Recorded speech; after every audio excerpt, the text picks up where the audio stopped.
یہ ایران کی missile factory ہے۔ یہاں ایران کے سائنٹسٹ میزائل اور ڈرونز کی مینوفیکچرنگ کرتے ہیں۔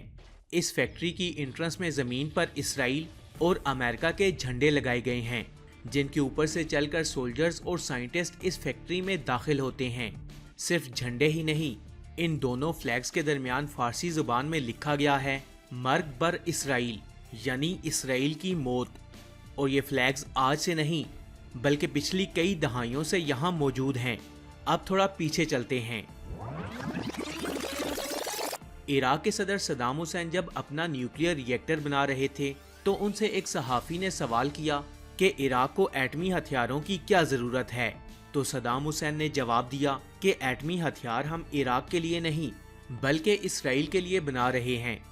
اس کے بعد صدام حسین اپنے ہر ٹی وی انٹرویو میں یہی بات صاف صاف کہتے نظر آتے کہ ہم ایٹم بم اسرائیل کے لیے بنا رہے ہیں۔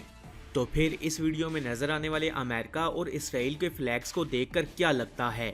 ایران صاف صاف بتا رہا ہے کہ اس کے جدید سے جدید بیلسٹک، کروز اور سپر سونک میزائل ایران کے لیے نہیں بلکہ امریکہ اور اسرائیل کے لیے ہیں، اور ساتھ میں مینشن بھی کرنا کہ اسرائیل کی موت۔ اب یہاں میں آپ کو ایک ایسی بات بتانے جا رہا ہوں جس کو سن کر آپ یقیناً حیران ہوں گے۔ 1948 میں اسرائیل کو جب ایز اے کنٹری ڈکلیئر کیا گیا تو اسرائیل کو سب سے پہلے تسلیم کرنے والا مسلم ملک مصر تھا، جبکہ اسرائیل کو تسلیم کرنے والا دوسرا مسلم ملک ایران تھا۔ اسرائیل کی ڈکلیریشن کے بعد ایران اسرائیل کا سب سے بڑا اتحادی ملک تھا، جو اسرائیل کو ہر طرح سے اور ہر پلیٹ فارم پر سپورٹ کرتا تھا۔ اسرائیل اپنی ضرورت کا 40 سے 50% آئل ایران سے لیتا تھا۔ ایران یہودی کمیونٹی کا گھر تھا اور اس دور میں ایران کے اندر سب سے زیادہ یہودی موجود ہوتے تھے۔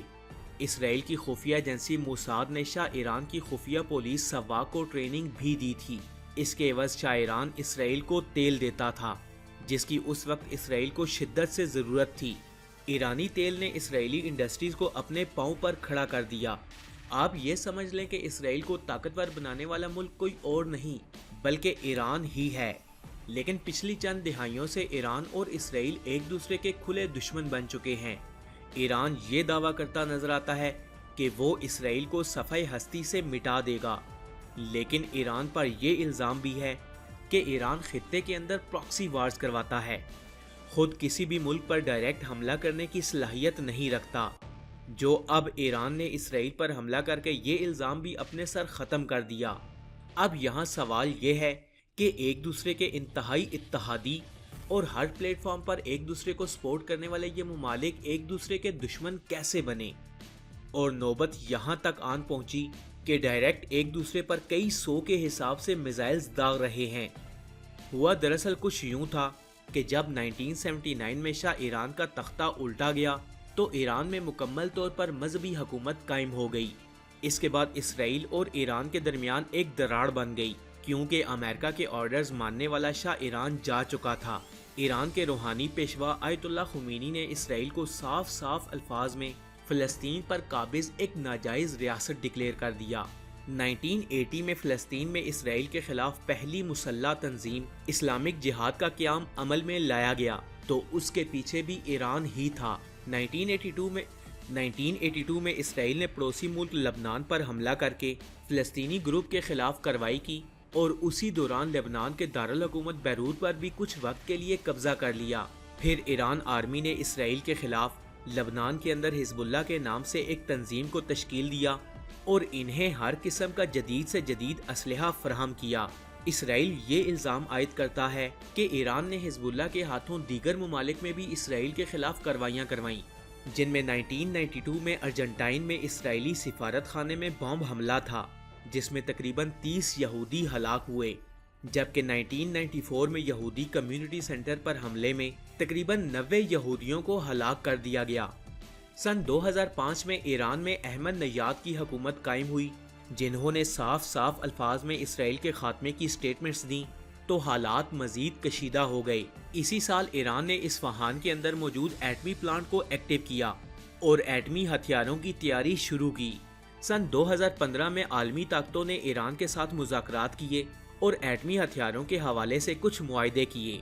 سن 2018 میں جب امریکی صدر ڈونلڈ ٹرمپ نے ایران کے اس معاہدے کو ختم کیا تو ایران نے سب سے پہلے ایٹمی پلانٹ کے لیے یورینیم کو امپورٹ کرنے کا اعلان کیا۔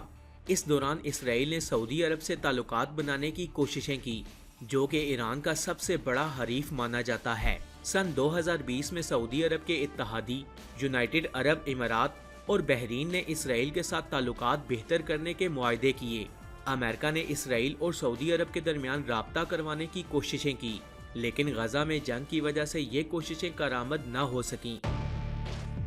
اسرائیل پر 2022 اور 2023 میں پاسدارانہ انقلاب کے سرکردہ ارکان سمیت شام میں موجود ایرانیوں پر ٹارگیٹڈ حملوں کا الزام لگایا گیا۔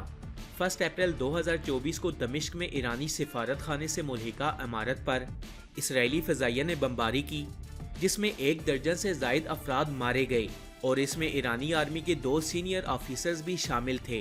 ایران نے دمشق میں ایرانی سفارت خانے پر حملے کے جواب میں تقریباً 300 کے قریب میزائلز اور ڈرونز اسرائیل پر داغے، جس سے کوئی بھی بڑا نقصان تو نہیں ہوا، لیکن اسرائیل کا یہ غرور کہ کوئی بھی ملک اسرائیل پر حملہ نہیں کر سکتا، وہ پاش پاش ہو گیا۔